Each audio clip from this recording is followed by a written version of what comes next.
Bueno, gente, acá le quería hacer otro video. El aire está a 26 grados en la temperatura en modo calor. Y bueno, yo les quería mostrar que más o menos, o sea, este es mi brazo, la distancia que hay del aire a la ventana, no, 30 centímetros. Y abriendo la ventana, está la unidad exterior acá afuera.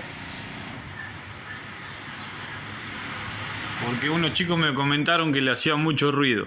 Bueno, el ruido interior, ahí cortó. Está andando más despacito, no corta esto, anda siempre, regula la velocidad. Ahí estaba andando despacito, esto ni se siente. Y nos vamos a ir para afuera para escuchar la unidad exterior. O sea, ahí lo que hizo el aire, como trabajan estos aires que se regulan la velocidad de acuerdo a cómo va el ambiente, la temperatura ambiente. Ahí bajó la velocidad o dejó de hacer presión, no sé cómo es que cumple el rol del ciclo de calentamiento, pero ahí estaría funcionando y esto ni se siente. Recién estaba haciendo un pequeño prrr, pero cortó, era un ratito que lo hace y después ya vuelve a ser así silencioso.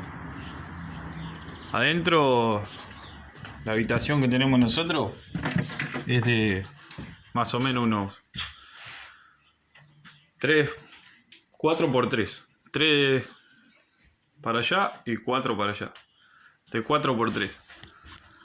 Y acá funciona perfecto. Inclusive lo usamos con la ventana abierta al aire. O sea que labura todo, pero acá hace un calor de loco ahora. Más un día soleado. Lo dejé prendido ahora para mostrarle. Pero no hace ruido para nada. Para los muchachos que me comentaron que le hacía mucho quilombo o algo de eso.